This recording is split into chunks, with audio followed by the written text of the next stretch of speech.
Why do I have an indentation in my upper left calf, about 3 to 4 inches down from the back of my knee?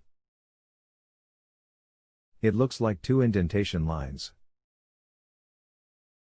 It looks like I'm getting a very slight indentation on my right calf as well. I am young, 27 years, and eat pretty well. I don't exercise that much, but I do walk some during work. I just went to an internal medicine doctor. He said everything was perfectly normal. Did blood test as well. I have had chiro problems though, loose ligaments, and need adjustments pretty frequently. Hello and thank you for using JustAnswer Health for You question. Does this indentation ever go away? For example, is it gone in the morning when you wake up and only present in the evening? You said these are lines, but I would like to clarify, if so, how long and wide are the lines? I have an answer for you regarding the veins, but if you could reply about the lines first, we will discuss this first. Also, do you have any swelling to your ankles? For example, if you press over the tibial bone, the front bone below the knee which is prominent all the way to your ankle, does it leave a temporary indentation? I haven't noticed that it goes away. I will have to check in the morning. The lines are maybe a couple inches wide from side to side and about 1 inch high, from line to line. The lines have actually faded a bit right now, and just look more like an overall indentation. The flesh in the indentation is the slightest bit darker than the surrounding flesh. Yes, if I press on my tibial bone, I do get a temporary indentation. No swelling in my ankles. I have had quite a bit of problems with this left leg, however. My lower back goes out with pain down my left leg, and my left foot/ankle has been going out a lot recently. Thank you.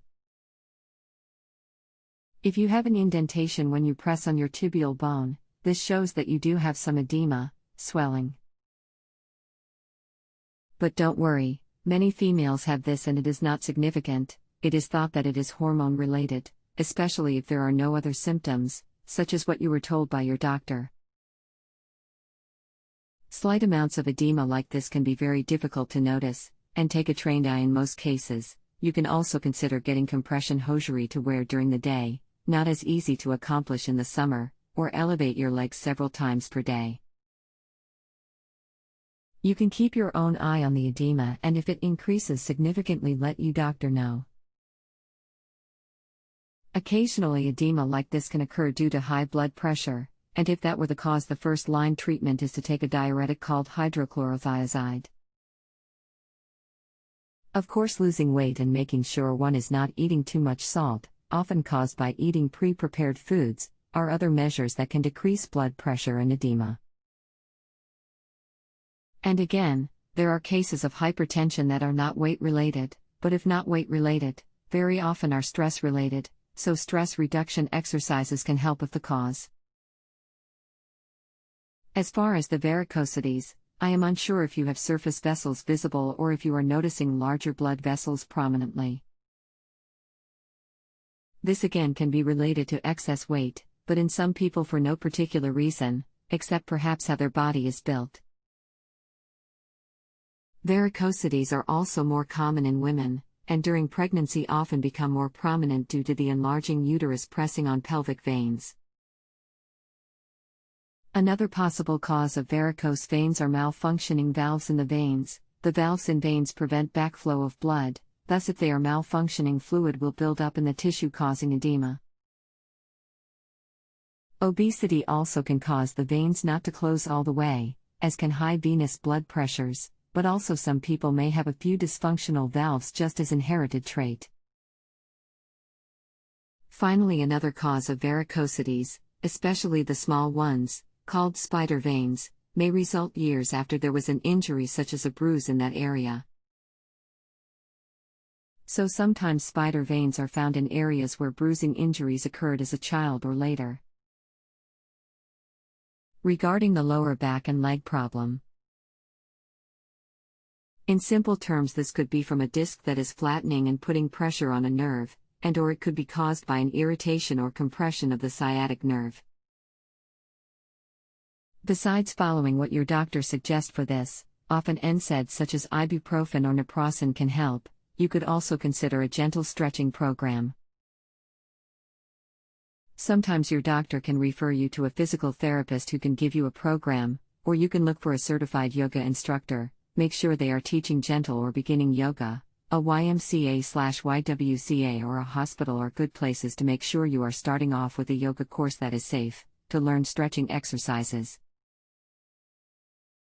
These exercises over time can really help this sort of back problem, especially if you start at young age, like yourself. The exercises involve stretching, but they also strengthen your core muscles, giving your hips and lower back greater stability. I hope this helps. If you have additional questions, please respond to this post so that I may assist you further. Just one last question. Does anything change your answer if the indentation does go away in the morning? Just want to be sure. If the indentation doesn't go away, I would just wonder if there had been an injury to the tissue.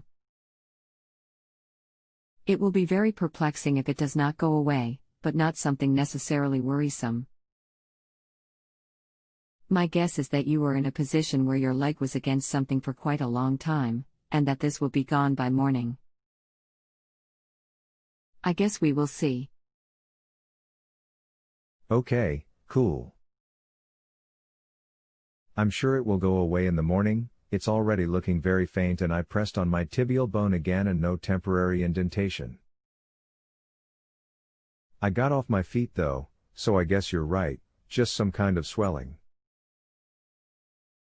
I do eat some amount of pre-prepared foods with undoubtedly a lot of sodium, so I will definitely cut back on those. Thank you for your advice, it was very helpful.